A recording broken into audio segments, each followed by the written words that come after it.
নমস্কার, আপনারা দেখছেন বার্তা 24 ঘন্টা। এই মুহূর্তে সবথেকে বড় ব্রেকিং নিউজ, আগামী 1 জুন থেকে রাজ্যের যে কোনো সরকারি বাসে মহিলাদের আর একটা টাকাও ভাড়া লাগবে না। দূরপাল্লার বাস হোক কিংবা লোকাল, পশ্চিমবঙ্গের মা বোনেদের জন্য এবার রাজ্য সরকারের তরফ থেকে বিরাট বড় উপহার। কিন্তু পকেটের টাকা বাঁচাতে শুধু বাসে উঠে বসলেই হবে না, দেখাতে হবে একটি বিশেষ স্মার্ট কার্ড। কিভাবে পাবেন এই কার্ড, আবেদন করতে কি কি ডকুমেন্ট লাগবে, সবটা জানতে চোখ রাখুন বার্তা 24 ঘন্টার এই এক্সক্লুসিভ প্রতিবেদনে।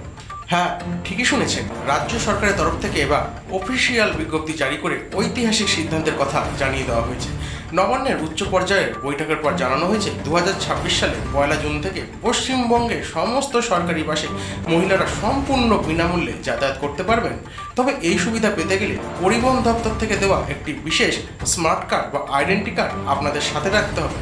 এই স্মার্ট কার্ডে থাকবে আবেদনকারীর ছবি এবং একটি সিকিউরড কিউআর কোড। বাসে উঠে কন্ডাক্টরকে এই কার্ড দেখালেই কেল্লা ফতে, টিকিট কাটার কোনো ঝামেলাই থাকবে না।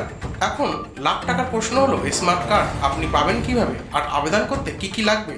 বার্তা 24 ঘন্টা দর্শকদের জন্য পরিবহন দপ্তরের নির্দেশিকা ঘেঁটে আমরা সমস্ত তথ্য নিয়ে এসেছি। এই কার্ডের জন্য মহিলাদের একটি নির্দিষ্ট ফর্মে আবেদন জানাতে হবে, আর সেই ফর্মের সাথে জমা দিতে হবে অত্যন্ত গুরুত্বপূর্ণ কিছু নথিপত্র। ভালো করে নোট করে নিন। আবেদনের জন্য লাগবে আপনার আধার কার্ডের জেরক্স, প্যান কার্ড এবং কাজের জন্য থাকা জব কার্ড। এই সমস্ত জরুরি নথিপত্র দিয়ে আবেদন করার পরেই ভেরিফাই হবে এবং আপনার হাতে তুলে দেওয়া হবে রাজ্য সরকারের এই বিশেষ স্মার্ট কার্ড। সরকার ফ্রিতে বাস পরিষেবা দেওয়ার কথা ঘোষণা তো করেছে, কিন্তু এখানেই সাধারণ মানুষের মনে দানা বাঁধছে বিরাট বড় এক খটকা। আর সেই খটকাটাই আজ তুলে ধরছে বার্তা 24 ঘন্টা। মহিলারা ফ্রিতে বাসে ঘুরবেন ঠিকই, কিন্তু রাস্তায় পর্যাপ্ত সরকারি বাস আছে কোথায়?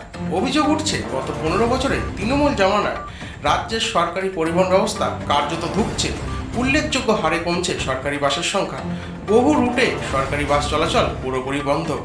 যেখানে বাসি হাতে গোনা, সেখানে ফ্রি পরিষেবার সুবিধা সাধারণ মহিলারা আদৌ কতটা পাবেন?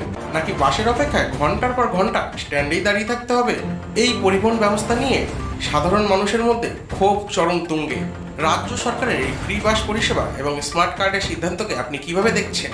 আপনার মূল্যবান মতামত নিচে কমেন্ট করে অবশ্যই জানান।